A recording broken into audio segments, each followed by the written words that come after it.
Hello everyone, आप सभी का स्वागत है लेट्स स्टडी द बेसिक में। तो जैसे कि अब आपके पीटी एग्जाम स्टार्ट हो चुके हैं या स्टार्ट होने वाले हैं, तो अब आपको कुछ क्वेश्चन पेपर्स की जरूरत पड़ेगी जिससे आप अपनी जो तैयारी है उसको स्ट्रॉन्ग कर सके। तो इस सीरीज में हम आपकी हेल्प करेंगे। हम आपके लिए नए नए क्वेश्चन पेपर, सैम्पल पेपर लेके आएंगे ताकि आप अपनी तैयारी को और अच्छे से कर सके। तो आज पहला हमारा जो एग्जाम है जिसकी हम तैयारी कर रहे हैं वो है PT1। किस चीज़ का? सोशल साइंस का। तो शुरू करते हैं। उससे पहले मैं आपसे रिक्वेस्ट करना चाहूंगी, अगर आपको हमारी वीडियोस अच्छी लगती है, कहीं भी आपके लिए हेल्पफुल है, तो प्लीज हमें सब्सक्राइब करें। स्टार्ट करते हैं। सबसे पहले आपको कुछ मल्टीपल चॉइस क्वेश्चंस देखने को मिलेंगे और भाई इनको करने का एक ही तरीका है कि आपको अपनी बुक को, क्योंकि इतने ज्यादा चैप्टर नहीं आ रहे हैं, SST में हिस्ट्री में से एक आ रहा है, ज्योग्राफी में से एक आ रहा है और पॉलिटिकल साइंस में से या सिविक्स में से 2 आ रहे हैं। ठीक है, तो इतना ज्यादा वक्त नहीं लगेगा।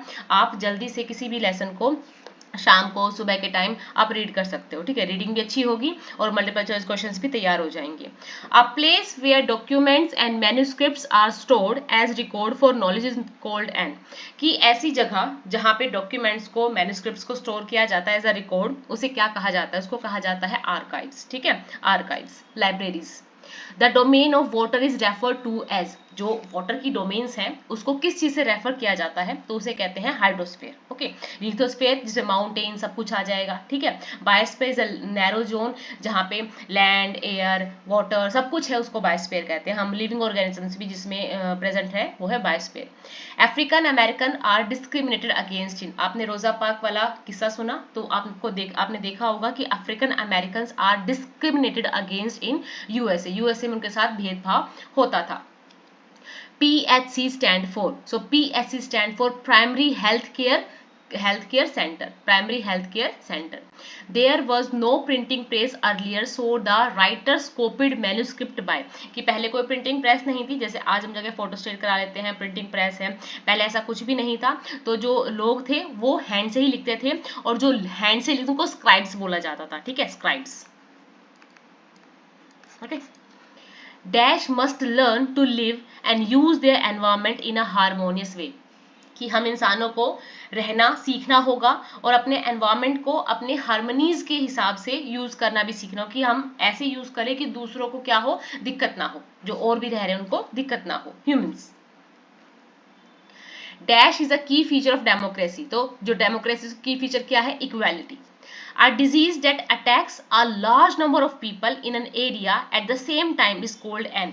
कि एक ऐसी डिजीज तो जो एक ही समय पे बहुत सारे लोगों को परेशान करे या उन पे अटैक करे या उनको इन्फ्लुएंस करे, उसको क्या कहते हैं? एपिडेमिक। ठीक है, इफेक्ट करे, इसको क्या कहेंगे? An epidemic.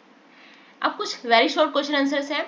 List some of the technological changes associated with this period. अब ये आपके हिस्ट्री के पहले चैप्टर से है कि उस टाइम कौन कौन से टेक्नोलॉजिकल चेंजेस हुए जो इस पीरियड से रिलेटेड है। तो हमने देखा था कि पर्शियन व्हील का आविष्कार हुआ है ना, इन्वेंशन हुआ, स्पिनिंग व्हील आया और फायर आर्म्स इन कॉम्बैट, ये सब चीजें जो इस वाले पीरियड में हुई थी।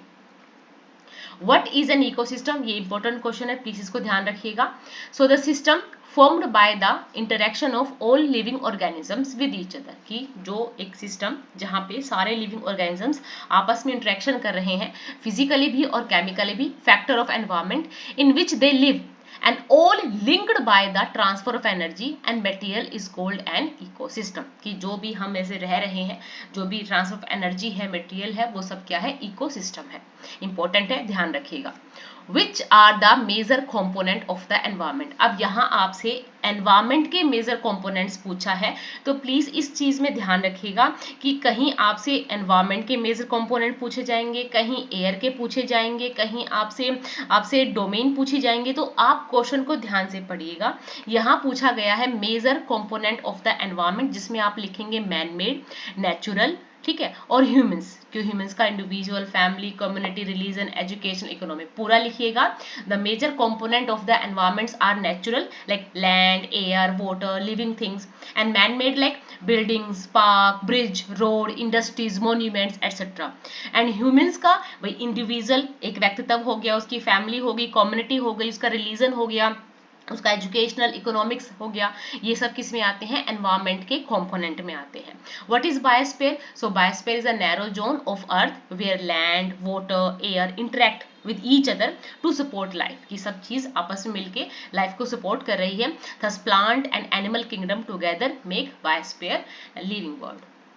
What does the term pan-regional means? अब ये क्वेश्चन आता है बार बार कि पैन रीजनल एम्पायर क्या है. बच्चे कंफ्यूज हैं इसमें थोड़ा सा. तो देखो पैन रीजनल एम्पायर एग्जैक्टली क्या होता है कि कोई एक चीज में आपने कुछ नया नियम लागू किया, ठीक है, किसी भी चीज के लिए कोई नया नियम लागू किया, ठीक है. अब उस सुल्तान ने या उस राजा ने उसको बनाया था कभी अपने प्रजा की खुशी के लिए या प्रजा की हेल्प के लिए उस ट्रेंड को लागू किया था.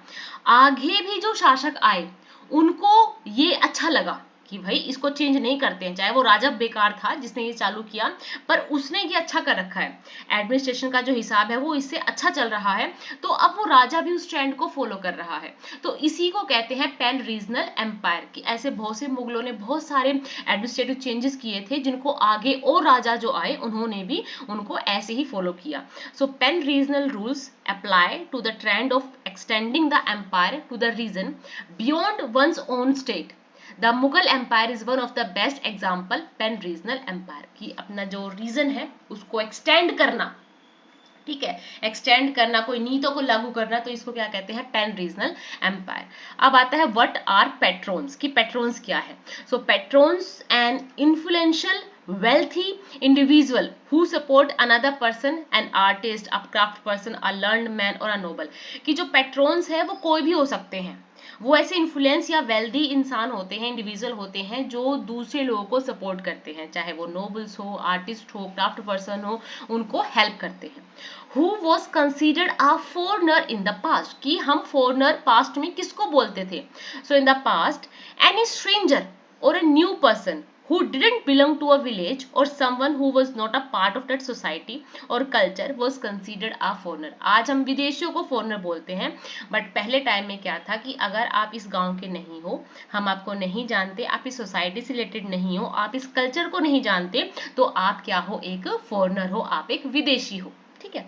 इन some villages people belonging to the same town despite their different religious और caste background were considered foreigner. ठीक है, कि आप अगर दूसरे गांव से हो, ठीक है, आप दूसरे टाउन से हो, आप दूसरे रिलीजन को फॉलो करते हो, आपका कास्ट बैकग्राउंड अलग है, तो आप क्या हो, फॉरनर हो. नेक्स्ट है how the affairs of जातीज regulated.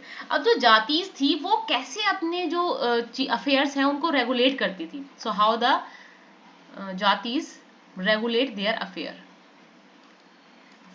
Affairs होता है अपने काम को कैसे वो रेगुलेट करती थी, ठीक है, ये एक ऐप है. सो हमने अच्छे से पढ़ा था कि भाई ये जातियां भी अपने आप को रेगुलेट करती थी, कैसे कैसे देखते हैं. So jatis form their own rules and regulation. इन जातियों के अपने रूल्स और रेगुलेशन थे.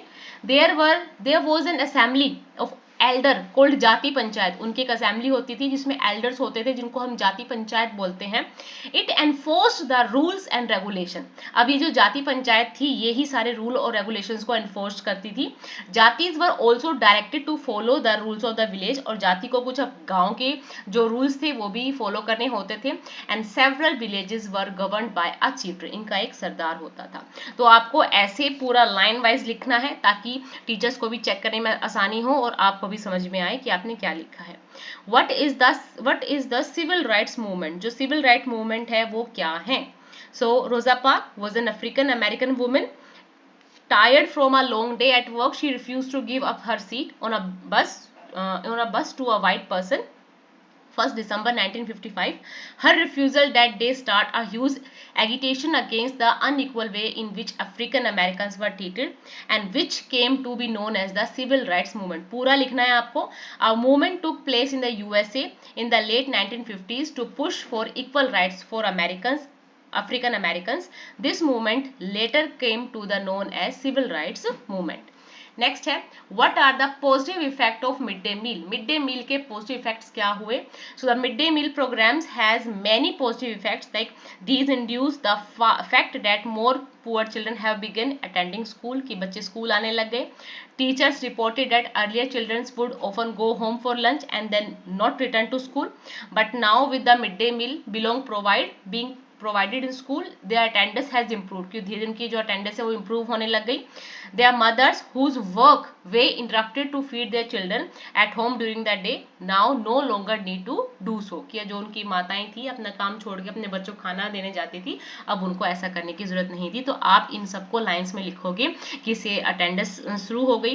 दूसरी बात, बच्चे स्कूल आने लग गए, स्कूल में ठहरने लग गए, अब उनकी अटेंडेंस बढ़ने लग गई, अब उनकी माताओं को अपने घर जाके बच्चों को खाने खिलाने की ऐसी नीड नहीं थी। ऐसा नहीं कि पूरे दिन के लिए, पर दोपहर का जो टाइम था उसमें बच्चे आराम से अपने स्कूल में ही खाना खाते थे और बाद में अपने घर चले जाते थे।